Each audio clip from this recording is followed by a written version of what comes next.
I miss my son. I miss him in everything that I do. But I do have a why to keep going. I have a why. No matter how I feel at any given moment, my life is not over and neither is yours. Do what you need to do to get through your own grief and get on to healing and recovery. There is no shortcut. There is no bypass. You have to go through it.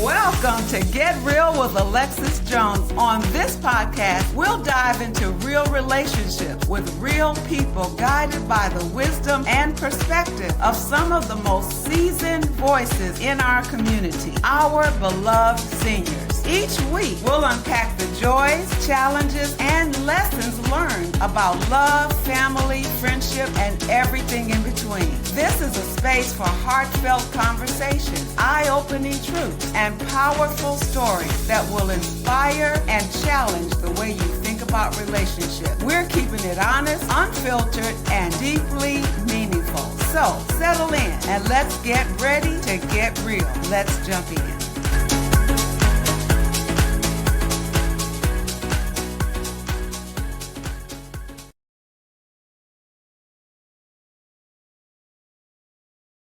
Welcome to my pilot episode of Get Real with Alexis. You know, I love talking about topics that other people tend to talk around because it takes courage to talk about the real truths and the real thoughts and the real feelings. I love exposing those thoughts and feelings that other people dare not reveal. Real talk, authentic conversation, exposing at times my own vulnerabilities. So you might as well like and subscribe now, although this is my first episode, because you are going for a ride. But for today, I want to share what occupies my thoughts and my feelings almost 100% of the time these days. The unimaginable happened to me on January 10th of this year. My world changed and it's never going to be the same again. I lost my firstborn son, Herman Alexander Jones. He would have been 47 years old on February 16th. I want to talk about what happened and where I am in this journey. I received a text on Wednesday, January 8th, late evening from my son. He had gone to emergency and they made a decision to admit him. So I received a text saying, "Mom, I'm at the hospital. Here's where I am. And they said I have pneumonia in my left lung. They're going to keep me overnight, and then they want to do an echocardiogram in the morning." So as any mother would, I rushed over to the hospital. I didn't overreact because he hates when I do that. I walked in, I rubbed his head, and I kissed it. All while I was there, Herman does what he always does. The hospital is just an inconvenience for him. He wants to get back to his life. And he kept saying that. I said, what are you talking about, Herman? What do you mean? Because you're in the hospital with pneumonia. He said, "Mom, I just want to go home. I just want to get back to my normal life." And he said it so adamantly that it really got my attention. So after a while, after sitting there for a few hours, I left so he can get some rest, and I returned in the morning. I waited for the cardiologist and the results from the echocardiogram. The cardiologist decided that there were no heart issues. His oxygen levels were low, and they decided, the doctor on call, to discharge Herman with prescription. And so I was worried. I was really worried because I saw how much trouble he had breathing. I gently tried to get him to come home with me. I knew he was going to say no, but I tried. And he said, Mom, I just want to go home, take a shower, and relax in my own bed. I knew there was no point in trying to change his mind because Herman has always been stubbornly independent. I remember when I tried to help him learn to tie his shoes. No, Mom, I can do it, I can do it. Or to ride his bike. He would fall off of his bike, bruised everywhere because he would not let me teach him. He wanted to figure it out. I can do it, I can do it. He's still that stubbornly independent man. So I said, let me know when you get to the pharmacy. So he texted me. He said, I'm at the pharmacy now, waiting for a prescription. He wouldn't let me get it for him. I said, okay, let me know when you get home. Some time passed and I didn't hear from him. So I sent him a text. Are you home? He said, yes, I'm home and I'm going to relax. Again, I'm worried because I was with him when they discharged him and I saw what shape he was in. So all night long, I couldn't sleep. I was thinking about how was he doing. That next morning was a big snow day here in Atlanta. We got snow everywhere and people were excited and they were sending pictures back and forth. Before 8 a.m. that morning, I wanted to text him again, but I thought maybe it's too early, maybe he's resting, but I couldn't wait. So I texted him and I said, are you okay? Nothing. I waited a little while. I sent another text. Are you okay?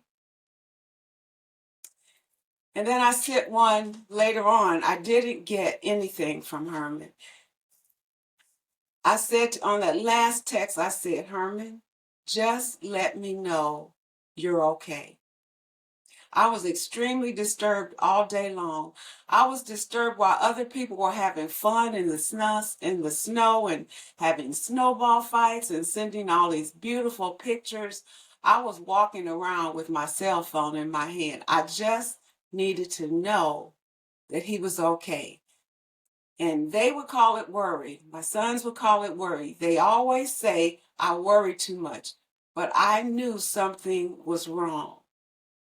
Finally, that early afternoon, I called my younger son, Brandon, and I said, I've been trying to reach Herman. I can't reach him. So Brandon immediately leaves to drive to Kennesaw, which was about an hour away from his home. The roads were bad. Brandon called 911 to see if he could get someone to just go check on him since it would take so long for him to get there. But they weren't able to go. So Brandon arrives at Herman's home. Herman always parks in the garage and he always locks his door. When Brandon arrived there, the car was in the driveway and Herman's door was unlocked. I'm going to spare you the details, but Brandon found his brother unresponsive. Meanwhile, I'm still waiting. I'm hoping that there was something wrong with Herman's phone. That's why he didn't respond. I thought maybe the worst case scenario would be that he was back in the hospital. My heart was racing all day. My phone finally rang and Brandon's name pops up.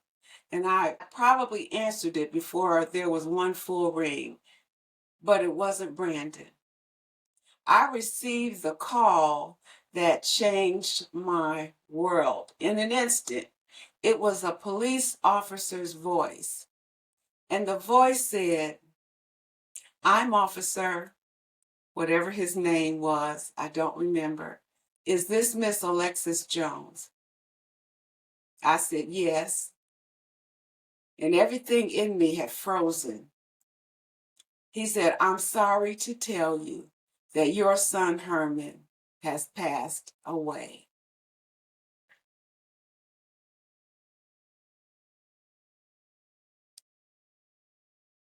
was only a few words. That only took a few words.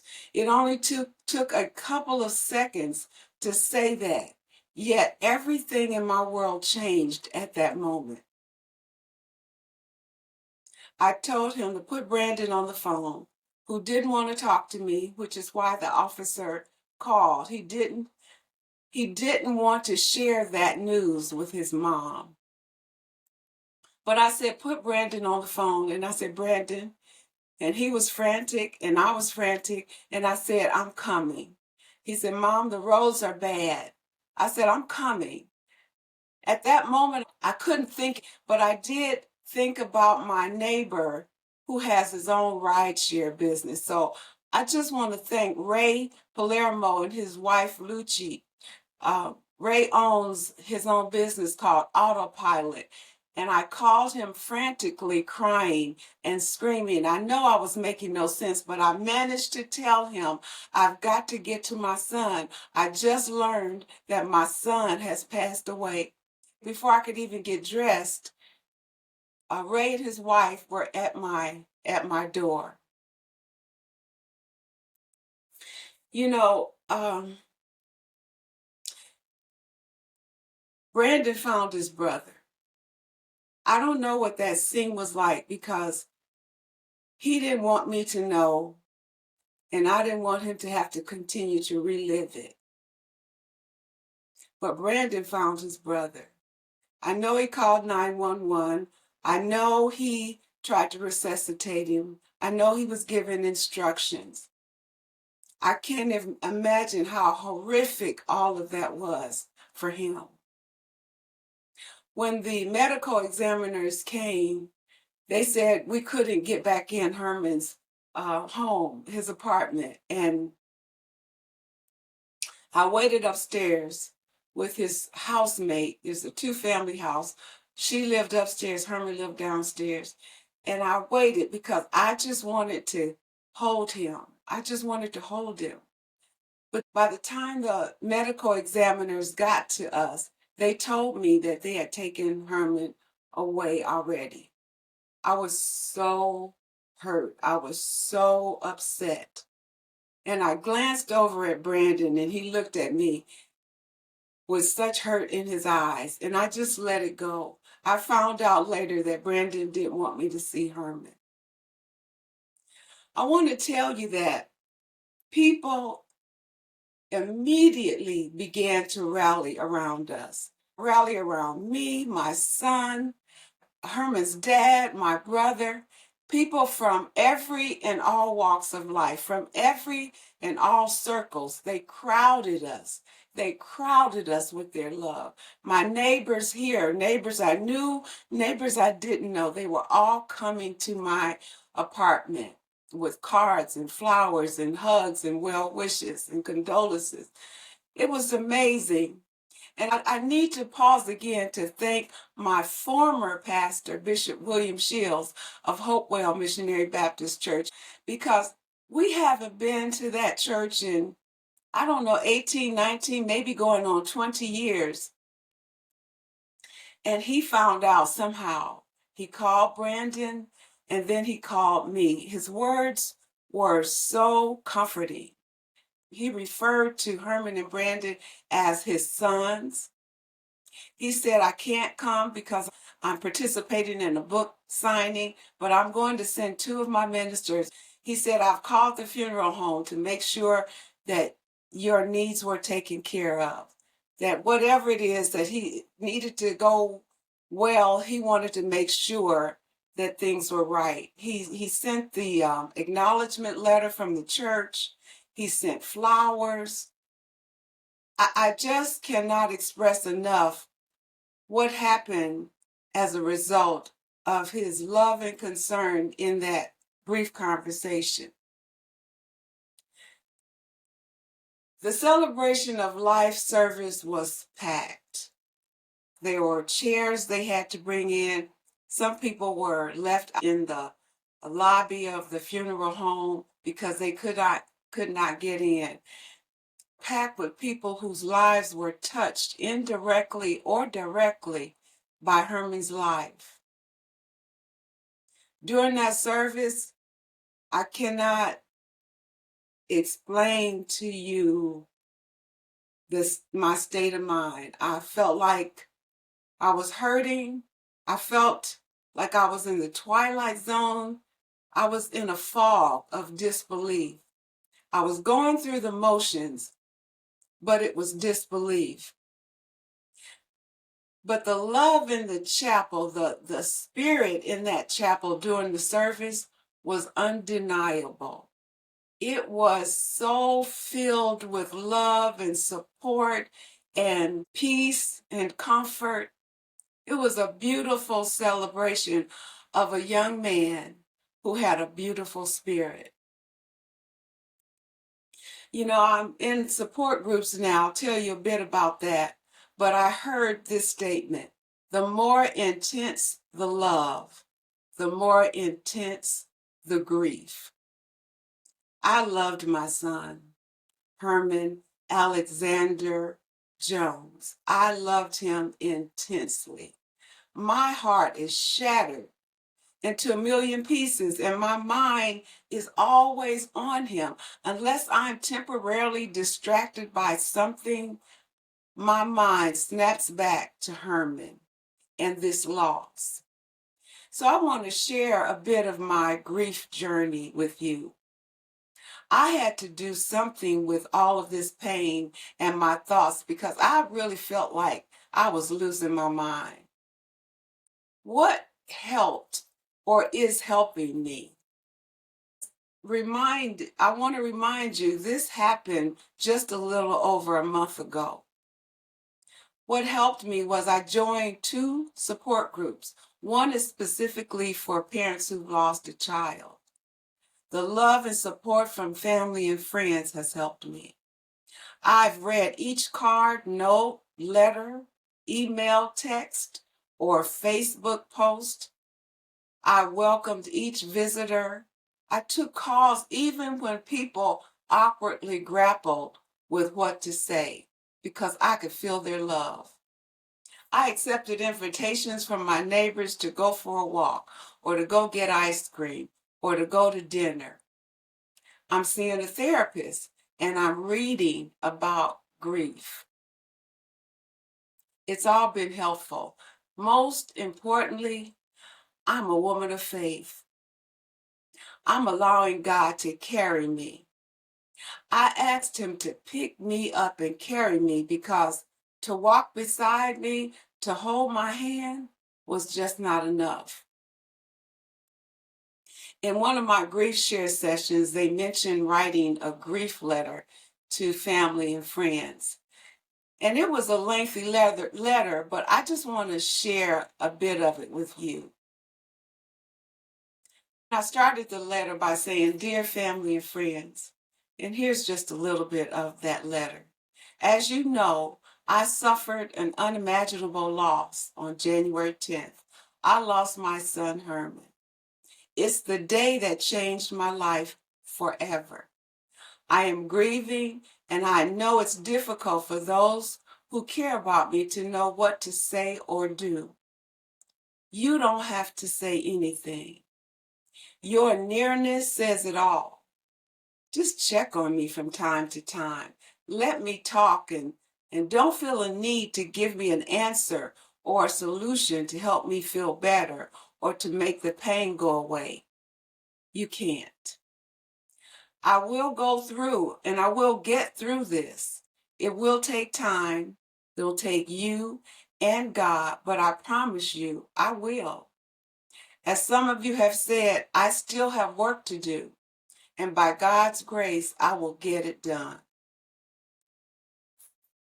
I continued the letter by saying this: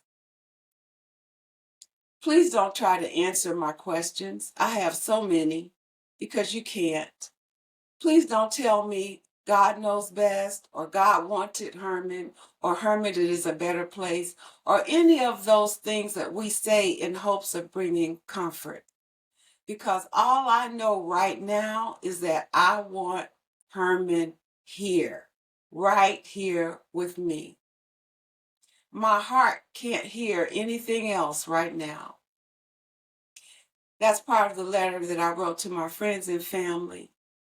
I did receive a response from a couple of family members, and they were appreciative for what I said.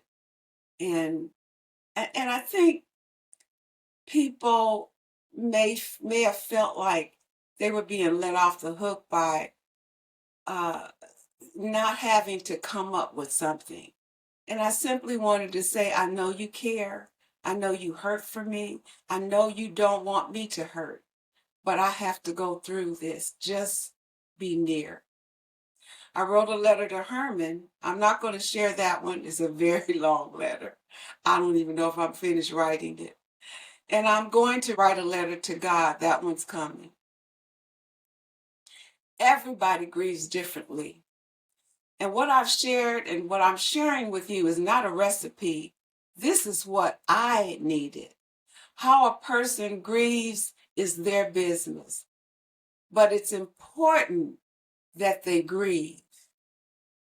We often do anything to avoid grief and pain.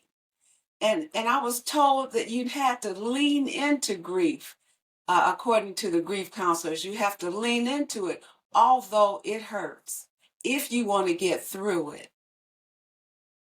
So what does it mean to lean in? Well, I'm going through this, so I'm not teaching at all. I am experiencing. Here's what I think, and this is what I do. I cry when I need to cry.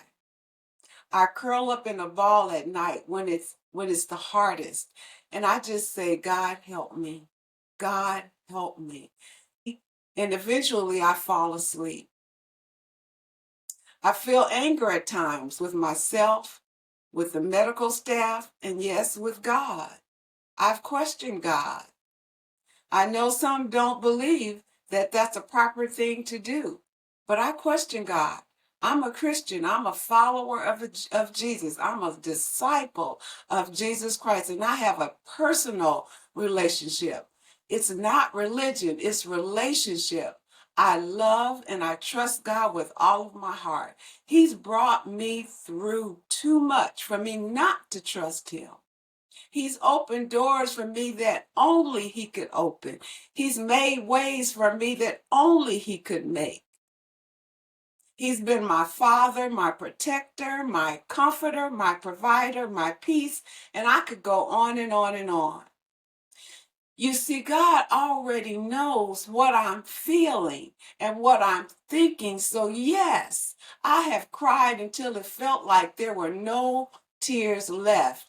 And in those tears, I asked, why, God, why? So what do I do now? Most times, most days, I can only manage to do the next thing, the next moment. It's God's strength and the strength of God through the love and support of friends and family that give me strength. The more important question for me is, why do I do now? Instead of what do I do now, why do I do now?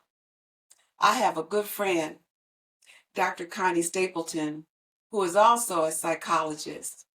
Connie might ask me in some painful moment, Alexis, what is your why? Why do you want to get up and keep moving forward? Why do you want to live? Why do you want to be happy? Why do you want to love and be loved? Why do you want to fulfill your God-given purpose? My why is my son Brandon. My why is my 5 beautiful grandchildren.